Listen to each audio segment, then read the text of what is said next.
Ambassador Trell of the Valerian Empire shifted uncomfortably in his seat as the massive viewscreen displayed footage of humans engaging in what the Senate archivists had labeled as acts of altruism. The Grand Chamber of the Galactic Senate fell silent as they watched a human rescue team pulling survivors from rubble after an earthquake, medics treating wounded soldiers from both sides of a conflict, and civilians forming human chains to save strangers from raging floodwaters. "I don't understand," whispered Mox, the reptilian representative from Draconis Prime. "They risk themselves for others with no immediate benefit. This defies evolutionary logic." High Senator Kulla, the ancient Arvanian who had called this emergency session, nodded gravely. "Indeed. After 200 cycles of observing Earth, our conclusion is troubling." The representatives of 97 galactic civilizations murmured among themselves. Humans had only recently achieved faster-than-light travel, yet this emergency session had been convened to discuss them specifically. Most species required centuries of probationary status before warranting such attention. "The danger they pose is unprecedented," continued Kulla, her luminescent skin pulsing with stress patterns. "Our xenopsychologists have confirmed what you're seeing. Humans possess an aberrant psychological trait. They form cooperative bonds without requiring genetic or resource advantage." Ambassador Jack Reynolds, Earth's first representative to the Galactic Senate, sat bewildered. He had expected hostility, or perhaps technological condescension from the advanced species, but not this strange fear. "With respect," Jack said, standing as protocol demanded, "how does our capacity for cooperation make us dangerous?" The chamber erupted in nervous chittering and translated whispers. Kulla silenced them with a gesture. "Ambassador Reynolds, your species evolved on a predator-rich world with extreme environmental fluctuations. Most such worlds produce solitary apex organisms or tight familial groups. Somehow, humans developed widespread cooperative behaviors with non-kin."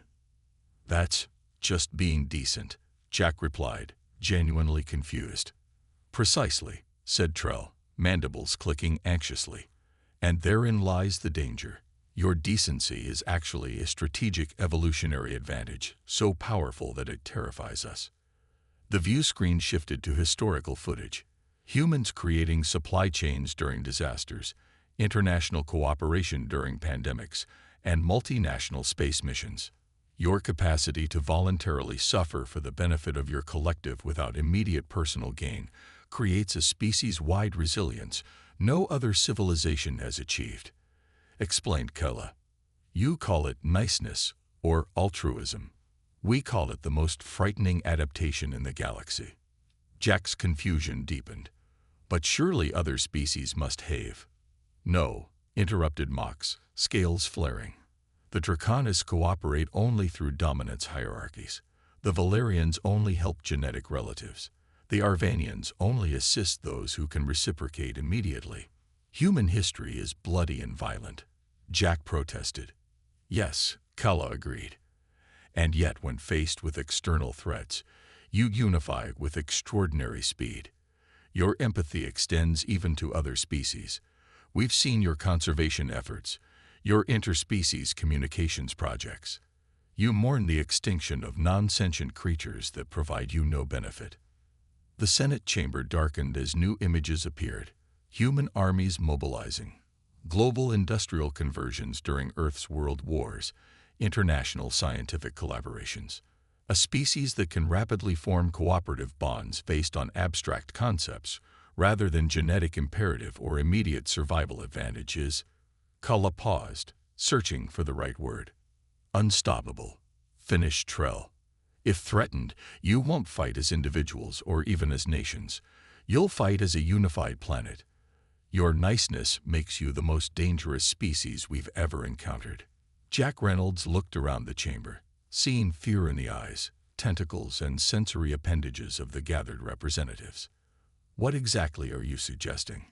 he asked quietly. Kulla's answer sent a chill through him. "The Senate must decide whether to isolate Earth completely, or offer you unprecedented concessions to secure your friendship.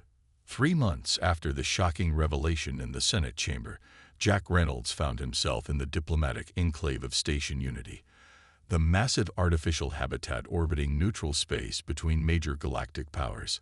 Across from him sat Trell of the Valerians and Mox of Draconis Prime, both visibly uncomfortable. "Let me understand this correctly," Jack said, reviewing the document before him. "The Valerian Empire is offering humans exclusive mining rights to 17 previously contested systems, and the Draconis Confederation is proposing a military alliance in which we provide no actual military assets." "Correct?" Trell clicked, his mandibles betraying anxiety. "We merely request your friendship." Jack had spent sleepless nights trying to understand the Senate's reaction to humanity. Earth's governments were equally baffled. Humans had expected to enter galactic society as juniors, learning from ancient civilizations. Instead, they were being courted like a superpower. "Ambassador," Mox said, "your confusion is understandable. Perhaps an explanation is in order." He activated a holographic display showing evolutionary trees of various sentient species. Most spacefaring civilizations evolved from solitary predators or hive-minded collectives. The Valerians, for instance, only cooperate with genetic relatives. "My species cooperates only through strict dominance hierarchies." "But humans," Trell interjected, "humans cooperate based on abstract concepts. You help strangers expecting nothing in return. This trait allows you to form vast, complex social structures far beyond what genetic imperatives would allow." Jack considered this. "But surely, during your own development." "No," Mox interrupted. "When the Draconis faced extinction-level events, only the strongest survived. When resource scarcity struck the Valerians, they turned on non-related groups. But humans? You form disaster relief organizations. You create international agencies. You save your weakest members at great cost." "That's just basic decency," Jack protested. "That basic decency is what terrifies the galaxy," Trell explained. "Your historical records show that when genuinely threatened, humans unify with remarkable speed. Your world wars demonstrated how quickly you can convert civilian infrastructure to military purposes when motivated by ideals. Your Cold Wars showed how you can sustain centuries-long strategic competitions without societal collapse." On the holographic display, footage from Earth history played. The Berlin airlift, the international response to pandemics, global scientific collaborations. "A species that will sacrifice for abstract principles is unpredictable by our standards," said Mox. "If we threatened you, we cannot calculate your response based on simple survival algorithms." "So these concessions," Jack gestured to the documents, "are preventative measures." "Indeed," Trell confirmed. "The Galactic Senate has determined that humanity's cooperative potential makes you the equivalent of a superpower, despite your technological inferiority." As Jack processed this information, his communication device chimed. A message from Earth. Human scientists, working with medical data shared by the Arvanians, had developed a cure for a devastating plague affecting the outer colonies. Earth was offering it freely to all affected worlds. Jack showed the message to the ambassadors, whose physiological responses registered something between alarm and awe. "You see," Mox hissed softly, "you've been in galactic society for mere months, and already you solve a problem we've struggled with for decades, and offer the solution without demanding compensation." "It's the right thing to do," Jack said simply. Trell's mandibles clicked rapidly, the Valerian equivalent of nervous laughter. "And that, Ambassador Reynolds, is precisely why the Galactic Senate believes humans must be either completely isolated or made the closest of allies. Your right thing to do is the most powerful weapon in the galaxy." Jack looked again at the concessions being offered. Unprecedented access to resources, technology, and protection, all because humans had the apparently rare ability to be kind without immediate benefit. "I'll need to consult with Earth," he said finally. "But I think we prefer friendship to isolation." "As we suspected," Mox replied. and that preference itself is what makes your species so formidable. One standard year after Earth's introduction to the Galactic Senate, humanity faced its first interstellar crisis. The Meridian Nebula, home to the pre-spaceflight Talassi species, was threatened by an approaching neutron star. The collision would irradiate their homeworld within decades. Jack Reynolds stood before the Senate Emergency Committee, bewildered by their response. "Let me understand," he said. "The Senate acknowledges the threat, but proposes no action because the Talassi haven't achieved FTL travel." High Senator Kalla's skin pulsed with diplomatic patterns. "This is standard protocol, Ambassador. Non-spacefaring species must develop solutions independently or face extinction. It is the evolutionary filter that has governed our civilizations for millennia." "But you have the technology to save them," Jack protested. "The Arvanians could establish gravitational deflectors. The Valerians have planetary shield technology." "We could," Trell admitted, "but why would we? The Talassi offer no technological, resource, or strategic advantage. They cannot reciprocate aid." The human delegation exchanged troubled glances. Admiral Patel, Earth's military representative, leaned forward. "Earth requests permission to lead a humanitarian mission to the Talassi homeworld," she announced. The chamber erupted in multilingual chatter. Kalla silenced them with a gesture. "You would expend resources on a species that cannot benefit you?" she asked, genuinely puzzled. "Yes," Jack replied simply. "They're sentient beings facing extinction." What followed was unprecedented in Senate history. A human-led coalition formed within days. Though many species refused participation, some, curious about human cooperative behaviors, joined the effort. At Earth's Nairobi Space Command, Commander Marcus Torres coordinated with alien engineering teams. The unlikely collaboration between humans and representatives from 13 galactic species produced remarkable innovations as they combined technologies never before integrated. "I don't understand," said Nix, a Centaurian engineer, as they worked together on evacuation vessel designs. "Your people donated resources for this mission voluntarily." "Of course," Marcus replied, reviewing holographic schematics. "Wouldn't yours?" "No," Nix admitted. "Centaurians only assist those who can provide equal value in return. Your approach defies rational self-interest." Marcus smiled. "Sometimes doing the right thing is its own reward." The rescue mission departed 3 months later. A fleet of 37 ships carrying technology to establish a planetary shield around the Talassi homeworld. As expected, the pre-FTL species initially reacted with fear to the arrival of alien vessels. Jack led the first contact team personally. Through careful communication and demonstration of peaceful intent, they gradually earned the Talassi's trust. The shield deployment began, with human engineers working alongside alien counterparts in a display of interspecies cooperation unprecedented in galactic history. From the Senate observation platform, Kalla and other senior representatives watched the operation unfold. "Remarkable," whispered Mox. "The humans have accomplished in months what would have taken our separate civilizations years of negotiation. And look at how they interact with the other species," noted Trell. "They're establishing cooperative relationships without dominance hierarchies or genetic imperatives." Kalla's luminescent patterns shifted to deep contemplation. "This confirms our assessment. Their capacity for altruistic cooperation makes them uniquely dangerous or valuable." On the Talassi homeworld, Jack stood with the planet's leaders, watching as the shield technology activated, creating a shimmering barrier that would protect them from the approaching radiation. "Why would you help us?"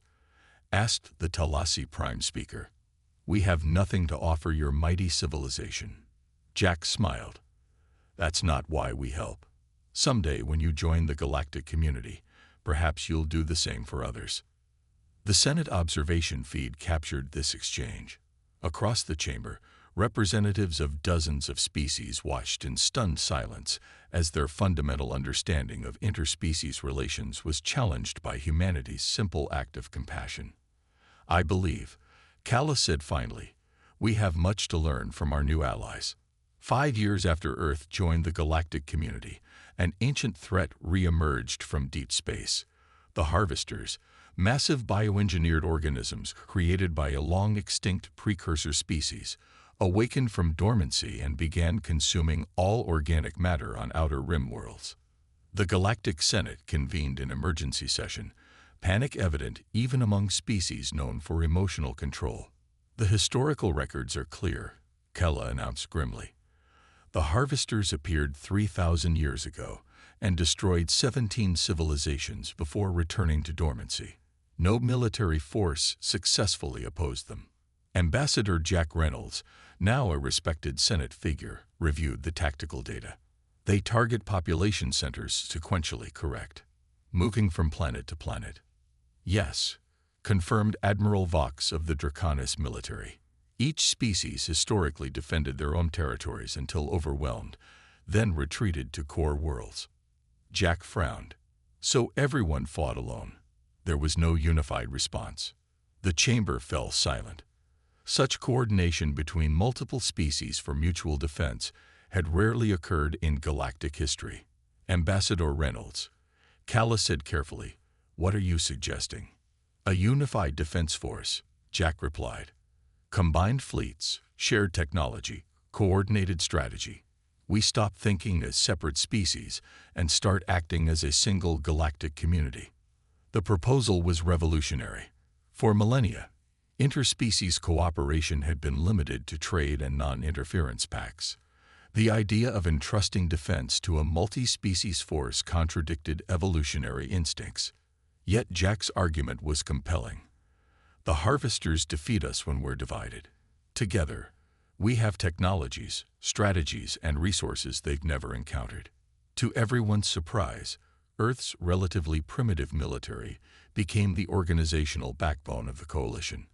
While human technology lagged behind many species, their strategic doctrines, developed through centuries of planetary conflicts, provided frameworks for large-scale cooperation that galactic civilizations lacked. General Lisa Reyes established Coalition Command on Station Unity. Representatives from 27 species gathered to integrate their forces, a logistical nightmare given the diverse requirements, command structures, and even concepts of warfare each brought. "This is impossible," complained Commander Zix of the Proxima fleet. "My warriors cannot take orders from non-Proximans. It violates our military doctrine." Lissa remained patient. "Then let's create liaison positions. Your officers maintain direct command, but coordinate through our integrated battle network." Her approach, finding compromises that allowed cooperation without violating species-specific needs, gradually overcame resistance. The resulting force was unprecedented. Valerian stealth ships paired with draconian heavy weapons platforms, Arvanian sensor arrays linked to human targeting systems, Centaurian energy technology powering shields designed by Earth engineers. When the Harvesters approached the inhabited Rigel system, they encountered not an isolated defense force, but the full Coalition fleet. From Coalition Command, Lisa coordinated the defense. Valerian Group maintained stealth formation. Draconian platforms prepare primary weapons. Earth vessels position for intercept. The battle that followed became legendary. The Harvesters, encountering coordinated resistance for the first time in their existence, struggled against tactics they had never faced. When they adapted to one species approach, another countered with different technologies and strategies. Jack watched from the command center as the impossible unfolded, the first successful defense against the Harvesters in recorded history. "Remarkable," whispered Kella, who had come to observe. "In all our history, we never considered that our differences could become strategic advantages when properly coordinated." "That's the thing about humans," Jack replied. "We don't see differences as obstacles. We see them as opportunities." As the coalition forces drove the Harvesters back, the Galactic Senate watched in awe. The species that had once been feared for their unusual cooperative tendencies had just demonstrated why that very trait might save the galaxy. 10 years after Earth's introduction to galactic society, Humanity's influence had spread in unexpected ways. Beyond military and diplomatic achievements, human cultural concepts were transforming interspecies relations. On Station Unity, now the hub of galactic cooperation, Ambassador Jack Reynolds walked with Kala through the newly established Cultural Exchange Center. All around them, representatives from dozens of species engaged in activities once unimaginable. "I never expected to see a Valerian and a Centaurian sharing a meal," Jack remarked, nodding toward a table where members of historically hostile species conversed amicably. "Nor did I," Kella admitted, her luminescence pulsing with wonder. The concept of friendship between unrelated species was virtually unknown before humans introduced it. The center housed Earth's most revolutionary export, ideas. Galleries displayed human art alongside alien creations. Libraries offered translated human literature, from philosophy to fiction, that explored concepts many species had never considered. Most revolutionary was the Community Service Division, where volunteers from various species worked together on projects benefiting others without direct compensation. "We have reports of draconian youth participating in habitat restoration on Proxima colonies," Kalla said. "Such behavior would have been incomprehensible before contact with humans." Jack smiled. "The funny thing is, we thought we'd be learning from you. Instead, your niceness is proving to be evolutionarily advantageous on a galactic scale," Kalla finished. "The cooperation you've inspired has accelerated technological development, reduced resource conflicts, and improved quality of life across multiple worlds." They paused at a viewing platform overlooking the main concourse, where the effects of human influence were visible everywhere. Species that once communicated only through translators now attempted to learn each other's languages directly. Trade negotiations that once required strict contractual frameworks now often included elements of trust and mutual benefit. Dr. Maya Wilson, Earth's synapsychology expert, approached with data tablets. "The results are compelling, Ambassador. Species adopting human cooperative behaviors show measurable improvements in problem-solving, resource utilization, and conflict resolution. It's spreading organically," Jack noted. "We're not imposing these ideas. That's what makes it so powerful," Maya explained. "Other species are observing the advantages and adopting them voluntarily. The Valerians have established their first-ever non-kin cooperative research teams. The Draconians have modified their dominance hierarchies to include merit-based advancement." Kalla's patterns shifted to contemplative blue. The Senate's initial fears were justified, but not as we imagined. Humanity is indeed changing the galaxy, not through conquest, but through kindness. Their conversation was interrupted by a delegation of young Arvanians, recently graduated from the first mixed-species educational program. Ambassador Reynolds, their leader, said excitedly, "We've established an interspecies emergency response unit based on your Earth model of first responders. We'd like your guidance on implementation." Jack introduced them to Maya, who began discussing the project. As they talked, he noticed something remarkable. The young Arvanians exhibited emotional expressions they had learned from humans: enthusiasm, empathy, concern for others regardless of species. "They're adopting not just our methods, but our motivations," he said quietly to Kella. "Yes," she agreed. "And that is both wonderful and terrifying. Your species' greatest weapon was never your technology or military strategy. It was your capacity to make others care about those unrelated to themselves." As they continued their tour, Jack reflected on humanity's unique position. Earth had entered galactic society as a technological juvenile, but a social revolutionary, offering something no advanced technology could replace: the simple yet transformative power of caring for others without expectation of return. "Perhaps," Kalla suggested, "your species evolved this trait precisely because it confers the ultimate evolutionary advantage: the ability to transform potential competitors into allies." "Or maybe," Jack replied, "we just figured out that being nice to each other makes life better for everyone." 15 years into humanity's galactic integration, An Earth archaeological expedition made a groundbreaking discovery on a remote planet designated XK-297. Dr. Alan Foster led the team investigating ruins of an advanced civilization that had vanished over 50,000 years ago. The translations are conclusive. Alan reported to an emergency Senate session, his holographic image projected in the chamber. These ruins belong to the predecessors, the legendary first sentient species to achieve interstellar travel. The Senate chamber buzzed with excitement. The predecessors were considered mythical by many, their existence debated for millennia. What we found changes our understanding of galactic history, Alan continued. The predecessors didn't die out from natural causes or warfare as previously theorized. They engineered their own evolutionary divergence. Jack Reynolds leaned forward, intrigued. Engineered divergence? You mean they deliberately evolved into different species? Yes, Alan confirmed.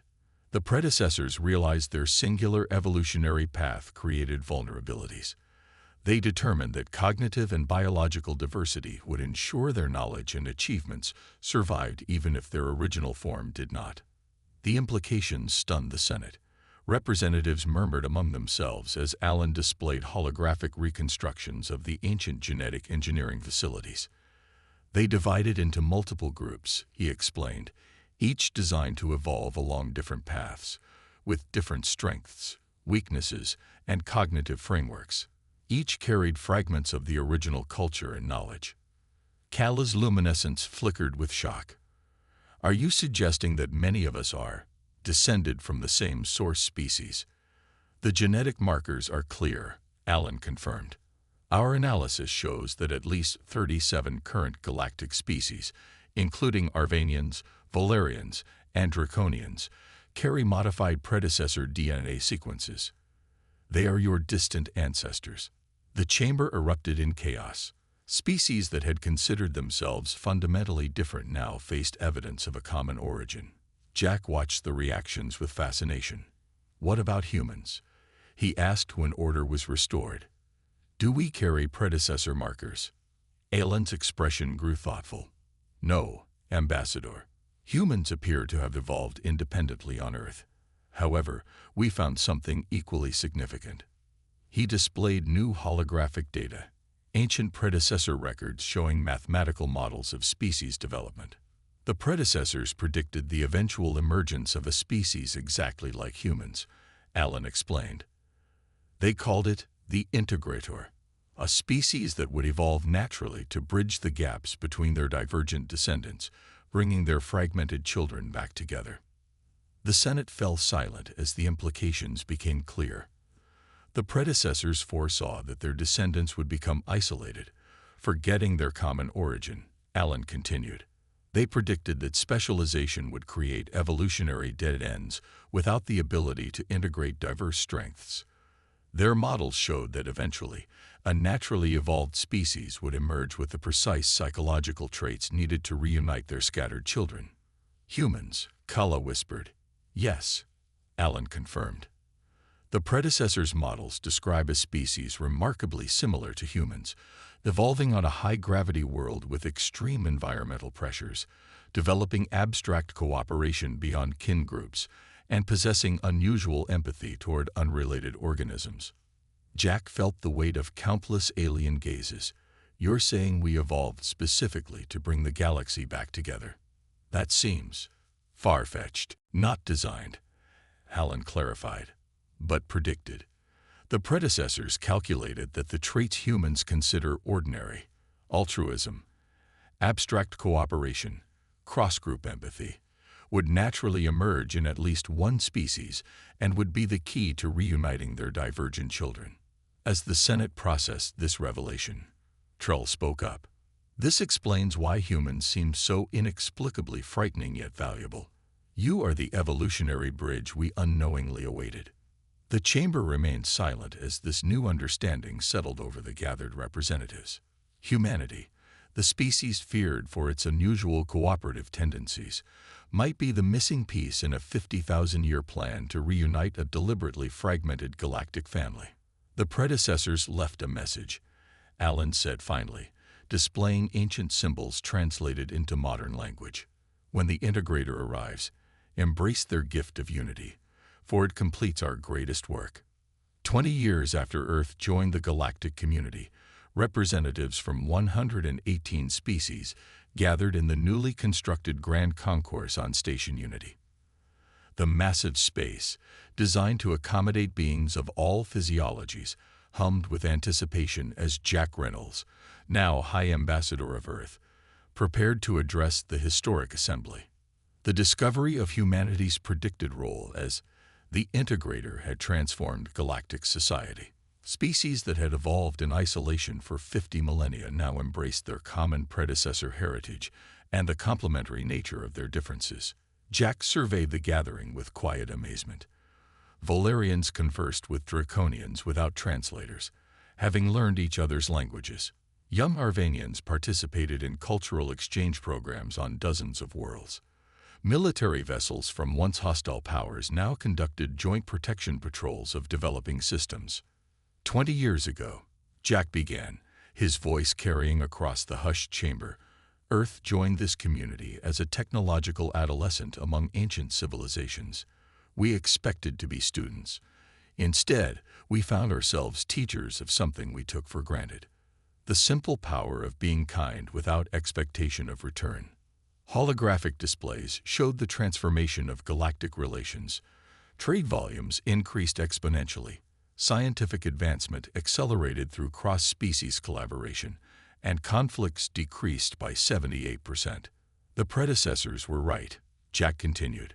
Humanity's seemingly ordinary trait of cooperation beyond genetic imperatives was precisely what the galaxy needed. Not our technology, not our resources, but our capacity to care about others regardless of difference. Kala, now supreme arbiter of the Galactic Council that had replaced the more limited Senate, joined Jack at the podium. Her luminescence glowed with ceremonial patterns. "Today marks the completion of what began 50,000 years ago," she announced. "The Galactic Charter of United Species officially recognizes that our differences are not barriers to cooperation but essential components of our collective strength." The Charter, displayed on screens throughout the station, established unprecedented frameworks for interspecies governance, scientific collaboration, and mutual defense. At its core was what had come to be called the human principle: cooperation based on shared values rather than shared genetics or immediate self-interest. Dr. Maya Wilson, now director of the Interspecies Integration Institute, presented the results of 2 decades of cultural exchange. Species adopting cooperative social structures show universal improvements in problem-solving, resource efficiency, and quality of life. What began as humanity's strange trait has proven to be evolutionarily superior on a galactic scale. As the ceremony continued, Admiral Lisa Reyes, commander of the United Defense Force, reported on the successful containment of threats that had plagued the galaxy for millennia. "Working together, we've accomplished what none of us could achieve alone." From his position on the platform, Jack reflected on humanity's unexpected journey. The species once feared as the most dangerous in the galaxy had indeed transformed it, not through conquest or technological superiority, but through the simple yet revolutionary idea that being nice to others created strength rather than weakness. The ceremony concluded with representatives from each species adding their genetic signature to the charter. As Jack pressed his palm to the scanner, completing Earth's ratification, the assembled delegates erupted in applause, a human custom that had spread throughout galactic culture. The predecessors engineered an incredible experiment, Kala said privately to Jack as they watched the celebrations. They fragmented themselves into specialized evolutionary paths, knowing that someday a species would evolve naturally with the precise traits needed to bring their children back together. And that species turned out to be humans.